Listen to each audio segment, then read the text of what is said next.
కాళేశ్వరంపై రేవంత్ రెడ్డి చేస్తున్నటువంటి కుట్రలు నిన్న సిడబ్ల్యూపిఆర్ఎస్ ఇచ్చిన నివేదికతోటి పటాపంచలైపోయింది. రేవంత్ రెడ్డి ఎప్పుడూ కూడా కాళేశ్వరంను బదనం చేయాలి అనే ఒక రాజకీయ కక్షతోటి, రాజకీయ కుట్రతోటి దాని మీద కాళేశ్వరం మీద బురద జల్లే ప్రయత్నం ఏదైతే చేసిరో నిన్న కాంక్రీట్ క్వాలిటీ వాళ్ళు మరి టెస్టులు చేసి సాంకేతికంగా నిపుణులు అందరూ వచ్చి టెస్టులు చేస్తే అక్కడ మరి సెంటర్ ఫర్ వాటర్ మరి పవర్ రీసెర్చ్ స్టేషన్ అక్కడ ఎటువంటి లోపాలు లేవు. కాళేశ్వరంలో మరి మేడిగడ్డ, అన్నారం, సుందిళ్ళ 3 బ్యారేజ్లు సేఫ్గా ఉన్నాయి. 7వ బ్లాక్లో స్వల్ప లోపం ఉన్నది తప్ప అన్నారం, సుందిళ్ళ అన్నారంకు వచ్చేసి 72 పియర్స్ ఉంటే దాంట్లో 100కు 100% ఎటువంటి లోపం లేదని చెప్పేసి చెప్పడం జరిగింది. మరి సుందిళ్ళలో 7 బ్లాక్లు ఉంటాయి, అందులో కూడా ఎక్కడ కూడా లోపం లేదు అని చెప్పేసి మరి సాంకేతిక నిపుణులు ఇచ్చినటువంటి ఆధారంగా మరి తేల్చి చెప్పడం జరిగింది. అదేవిధంగా మేడిగడ్డతోటి సంబంధం లేకుండా ఇవాళ కన్నెపల్లి పంప్ హౌస్లో ఉన్నటువంటి వాటర్ను ఎత్తిపోసి ప్రజలకు నీళ్ళు ఇవ్వచ్చు అని చెప్పేసి నిన్న సిడబ్ల్యూపిఆర్ఎస్ అనేది మరి నివేదిక ఇవ్వడంతో వాస్తవాలు అనేటి బట్టబయలు కావడం జరిగింది. ఇలా కాంగ్రెస్ పార్టీ రాష్ట్రంలో ఉన్నటువంటి కాంగ్రెస్ పార్టీ ఎట్లా ఉందనంటే అబద్ధాలు రోజు ప్రచారం చేసుకుంటా వెళ్తే మరి నిజం గడప దాటే లోపల అబద్ధం మొత్తం ప్రచారం చేస్తే అదే నిజమని చెప్పేసి నమ్ముతారు అనుకొని అదే ఊహలల్లా ఇలా రేవంత్ రెడ్డి గారు, రేవంత్ రెడ్డి ప్రభుత్వం, రేవంత్ రెడ్డితో ఉన్న మంత్రులు, ఎమ్మెల్యేలు అదే ప్రచారం చేస్తూ ఉన్నారు.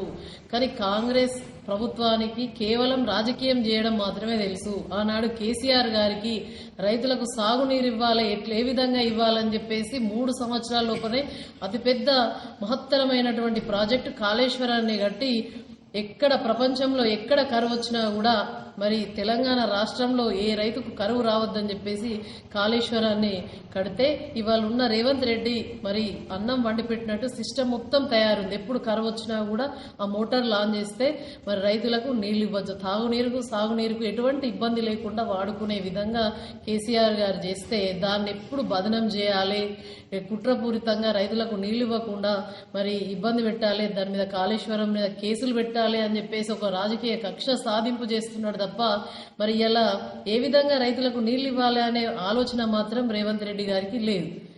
ఇవాళ ఎల్ నినో అనే ప్రభావం ఇలా ప్రపంచవ్యాప్తంగా తెలంగాణ రాష్ట్రంలో ఉందని చెప్పేసి దాదాపు 6 నుంచి 7 మాసాల నుంచి శాస్త్రవేత్తలు హెచ్చరిస్తూ ఉన్నారు. కరువు వస్తూ ఉందని హెచ్చరిస్తూ ఉంటే మరి పాలించే అటువంటి ఈ కాంగ్రెస్ పార్టీ తెలంగాణ రాష్ట్రంలో ఉంది. ఏ విధంగా కరువుకు ప్రత్యామ్నాయంగా రైతులకు ఏ విధంగా నీళ్లు ఇవ్వాలని చెప్పేసి ఆలోచన చేయకుండా మరి దానికి చర్యలు ఏమన్నా తీసుకున్నారా? సరే, కాళేశ్వరాన్ని బంద్ పెడతావు, నువ్వు రైతులకు నీళ్లు ఎట్టిస్తావు, నీళ్ళు ఇచ్చే తెలివి లేదు. ఇలా కేవలం కేసీఆర్ని బదనం చేయాలని ఆలోచన పెట్టుకున్నావు తప్ప ఇలా మరి రైతులకు నీళ్ళు ఇవ్వకుండా రైతులు నష్టపోతున్నారు. ఇలా తెలంగాణ ఒక జీవధార లాంటి కాళేశ్వరం ప్రాజెక్టు రైతుల యొక్క భవిష్యత్, అది రైతుల యొక్క భవిష్యత్తును ఇలా నువ్వు నిర్వీర్యం చేస్తూ ఉన్నావు. నీకు పాలన పగ్గాలు చేతికిచ్చింది కేవలం కేసీఆర్ను తిట్టడం కోసం, కేటీఆర్ను తిట్టడం కోసం, వారి కుటుంబాన్ని తిట్టడం కోసం, హరీష్ రావు గారిని తిట్టడం కోసం కాదు. నువ్వు పాలన చేయాల్సింది ప్రజలకు నీళ్ళు ఇచ్చి మరి సాగునీరు, తాగునీరు అందించి రైతులను ఆదుకోవాలని. ఇలా కాళేశ్వరం కట్టింది రైతుల కోసం, ప్రజల కోసం. నీళ్ళు ఇవ్వకపోతే కేసీఆర్ గారికి నష్టం కాదు, బీఆర్ఎస్ నాయకులకు నష్టం కాదు, తెలంగాణ ప్రజలకు నష్టం, రైతులకు నష్టం జరుగుతుంది. కాబట్టి నువ్వు నిజంగా పాలకుడు అయితే, నిజంగా నువ్వు ముఖ్యమంత్రి అయితే మరి సిడబ్ల్యూపిఆర్ఎస్ ఇచ్చినటువంటి నివేదిక ప్రకారంగా దానికి సమాధానం చెప్పు. ఇప్పటికైనా కూడా రేవంత్ రెడ్డి గారు అని చెప్పేసి నేను సవాల్ విసురుతా ఉన్నా.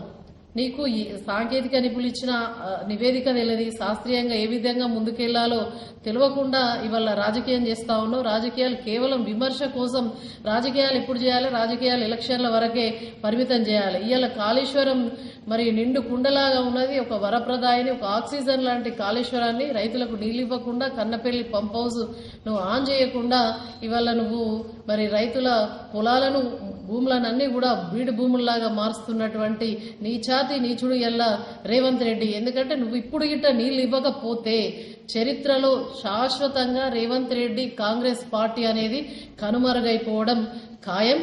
నిన్నిచ్చినటువంటి నివేదిక CWP-RS నివేదిక పూర్తిగా కూడా బట్టబయలైపోయింది. ఇలా రేవంత్ రెడ్డి కుట్రలు భగ్నమైపోయినాయి. ఏదేమైనా కూడా ఒక్కసారి కాదు 2 సార్లు కేసీఆర్ గారి మీద కేసు పెడితే హైకోర్టు మరి చెంపపెట్టు లాంటి తీర్పు ఇచ్చింది.